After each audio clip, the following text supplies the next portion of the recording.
Sunlight cut through the darkness of the bedroom as Rebecca tried to wake Robert. He groaned under the blankets, shielding his eyes like a man who had barely slept at all. Rebecca warned him she'd open the curtains if he didn't move. He begged for 30 more minutes. She threatened him playfully by name, and finally he gave in, peeling himself out of bed. Robert had only been asleep for 4 hours. That was what life had become. Double shifts, overtime, constant exhaustion. Everything revolved around money now because Roland needed surgery, aortic valve stenosis, a heart condition no child should ever have to face. Rebecca stayed home to care for him, which meant the weight of earning enough had fallen entirely on Robert. He never resented that, he just hated what it was doing to them.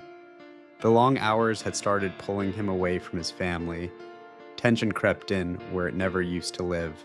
Small arguments became more common, and no matter how much Robert told himself it was temporary, it still felt like he was losing pieces of the life he was trying so hard to protect. That was why family night mattered. Every Saturday, Roland chose what they would do together. And after missing the last few, Robert had promised that this time would be different. Rebecca pushed him to get moving. Robert sat on the edge of the bed, aching everywhere, too tired to even stand properly. He asked for just a little more sleep. Maybe an hour, maybe 2. Rebecca snapped. What was she supposed to tell Roland? That his father was too tired to spend time with him again? That hit Robert exactly where it hurt most. He shot back instantly, furious, telling her he was killing himself working 2 jobs and overtime to pay for their son's procedure. Rebecca fired back just as hard. She had been home taking care of Roland around the clock, and she was not about to be told she was doing nothing. The fight escalated. Neither of them really meant the worst of what they said, but once the anger was there, it took over. Finally, Robert gave up on the night altogether. Told her to just take Roland out without him. Told her he would take him another day. That only made it worse. Rebecca looked at him with trembling fury and shouted the line that would follow him long after she was gone. Maybe one of these days he'd finally spend some time with his son. Then she slammed the door and left. Robert laid back down, relieved that he could finally sleep. Then came the banging, heavy knocking at the front door. He woke in darkness, confused, moving through the house and realizing Rebecca and Roland were nowhere in sight. Outside, red and blue lights flashed through the window. A police officer stood at the door. Robert's stomach dropped. Deep down before he even opened it, he already knew something had gone horribly wrong. Then his phone buzzed across the nightstand, and his eyes snapped open. It had been a dream, another nightmare.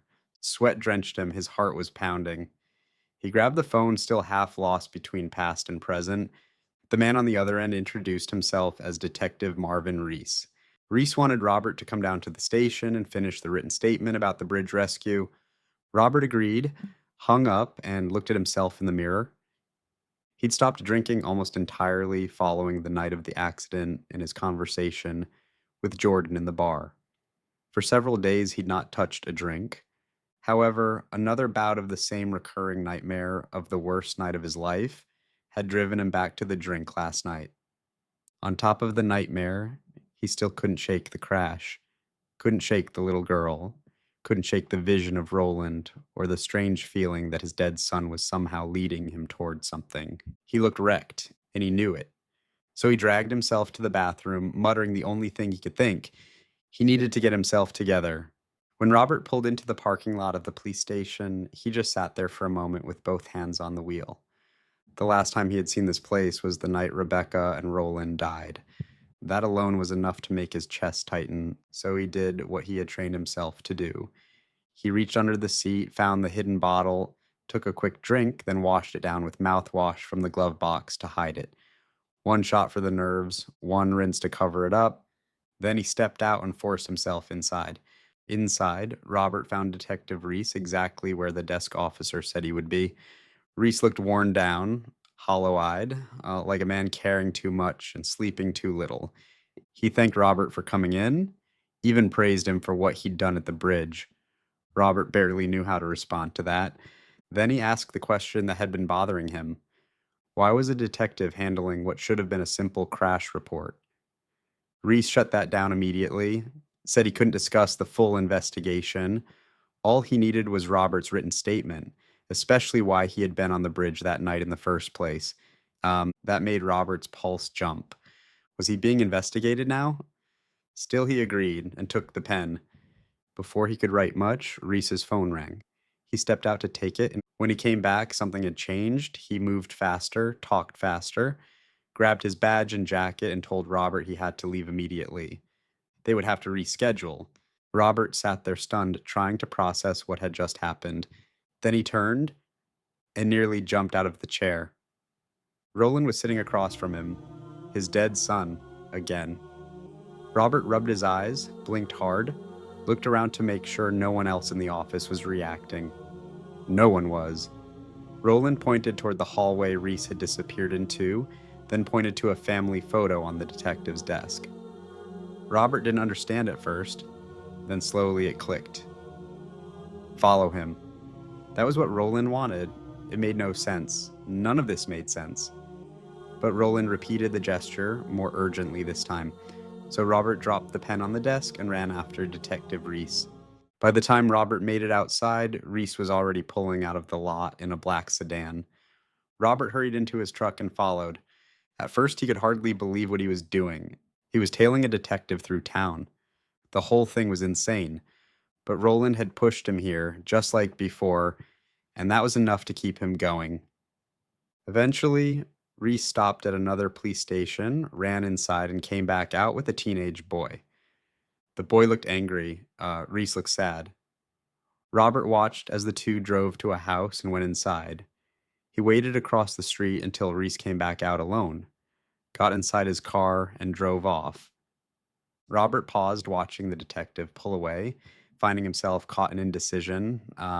His internal dialogue told him to go home. What was he doing following a cop? As he began to turn the wheel and drive off the opposite direction, an invisible force from deep inside Robert cut the wheel back. As he pushed on the gas pedal, he once again began to follow Detective Reese. Robert followed behind Reese, who just drove around. For a while, it seemed aimless, like he was trying to outrun his own thoughts. Robert recognized the pattern. He used to do the same after fights with Rebecca. Then he realized where they were heading. The park. His park. The place that still held the last memory of true happiness before everything collapsed. That had been the last time he remembered his family feeling whole. Rebecca, Roland, himself, all together, all alive, all still untouched by what was coming. A cold chill ran down his spine at the thought, at the sight of the park. The very next day, they learned about Roland's heart condition, and from there, everything changed.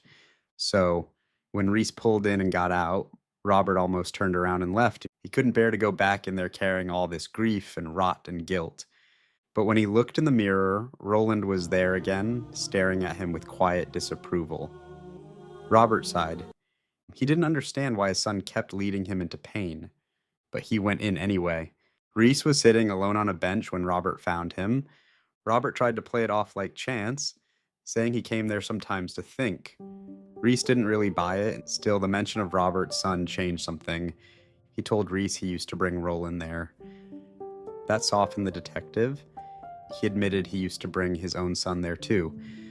I used to bring my own son James here every weekend, Reese said.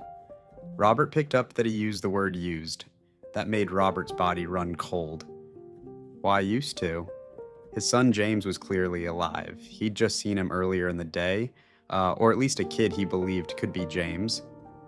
Unless, I'd love to still bring him. Reese continued. I just don't even know where I stand with him these days. Robert felt compelled to ask, even though he knew where James was.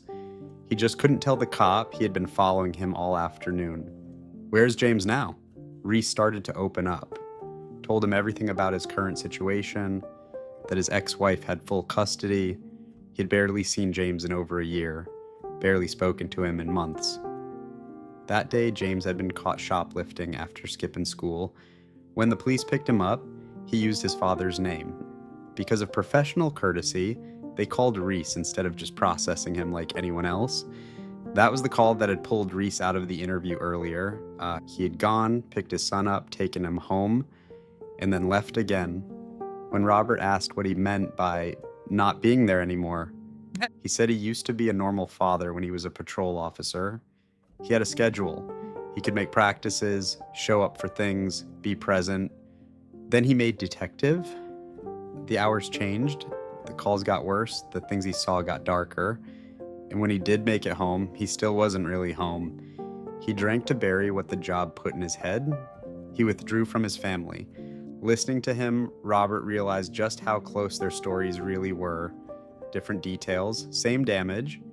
He had told himself the same lie once, just get through the crisis now, and later there will be time for the people you love. But later doesn't always come. That was what finally broke something open in him. Robert cut Reese off and told him no. No, he could not think like it was too late. Every boy needed his father in some way. James might be angry, he might act out, he might say things he didn't mean, but that didn't erase love. And then Robert finally said the part that mattered most. The night his wife and son died, he and Rebecca had been fighting about the exact same thing. About him not being there enough, about work, about family, about missed time that can never be recovered. That was what haunted him more than anything. Not just that they died, but that the last thing his son might have carried with him was the belief that his father didn't love him enough. That was the wound Robert could never undo. He told Reese what that kind of doubt does to a man. It eats him alive. And that was exactly why Reese had to go back now. Not later, not when it was convenient. Now, he still had the chance Robert had lost. Robert told Reese to go to his ex-wife, to insist on being part of James's life, to show up, to keep showing up, to make sure his son knew, beyond any doubt, that he was loved, because James had already told him something important without ever saying the words.